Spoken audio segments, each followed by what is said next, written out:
K സുധാകരന് വീണ്ടും അവസരം നൽകുന്നതിൽ വിമർശനവുമായി കണ്ണൂർ കോൺഗ്രസ് മണ്ഡലം കമ്മിറ്റി. എം പി സ്ഥാനാർത്ഥിയാക്കുന്നതിൽ മണ്ഡലം കമ്മിറ്റി ഭാരവാഹികൾ പിന്തുണച്ചില്ല.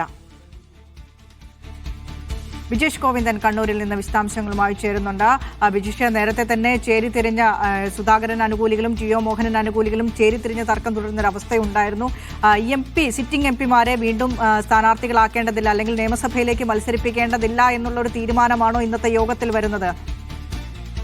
യോഗത്തിനകത്ത് ഒരു തീരുമാനമായിട്ടില്ല. ഇതിനകത്ത് കണ്ണൂർ അതുപോലെ തന്നെ എളയാവൂർ രണ്ട് ബ്ലോക്കുകൾ ചേർന്നതാണ് കണ്ണൂർ നിയോജക മണ്ഡലം. ഈ നിയോജക മണ്ഡലത്തിലെ മണ്ഡലം കമ്മിറ്റി അംഗങ്ങളുടെ യോഗമാണ് ചേർന്നിരുന്നത്. DCC അധ്യക്ഷന്റെ നേതൃത്വത്തിൽ ചേർന്ന യോഗത്തിനകത്ത് ബഹുഭൂരിഭാഗം പേരും സുധാകരൻ വീണ്ടും കണ്ണൂരിൽ നിയോജക മണ്ഡലത്തിൽ, അതായത് നിയമസഭാ മണ്ഡലത്തിലേക്ക് മത്സരിക്കുന്നതിനെതിരെ രൂക്ഷ വിമർശനം ഉന്നയിച്ചു എന്നുള്ളതാണ് ലഭ്യമായിരിക്കുന്ന സൂചന.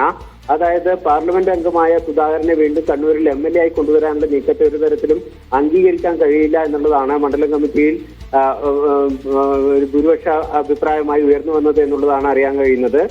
അവർ പറയുന്നത് പാർലമെന്റ് അംഗമായി തെരഞ്ഞെടുക്കപ്പെട്ട ഘട്ടത്തിൽ ഒരു നന്ദി പറയാൻ വേണ്ടി പോലും കെ സുധാകരൻ മണ്ഡലത്തിൽ പര്യടനം നടത്തിയിരുന്നില്ല. അങ്ങനെ ഒരാൾക്ക് വേണ്ടി വീണ്ടും എങ്ങനെ വോട്ട് അഭ്യർത്ഥിച്ചുകൊണ്ട് ജനങ്ങളുടെ അടുത്തേക്ക് പോകുമെന്നുള്ളതാണ് ഈ പ്രാദേശിക നേതാക്കന്മാർ ചോദിക്കുന്നത്. അതുകൊണ്ട് തന്നെ പുതിയൊരാൾക്ക് അവസരം നൽകി മുന്നോട്ട് പോകണം.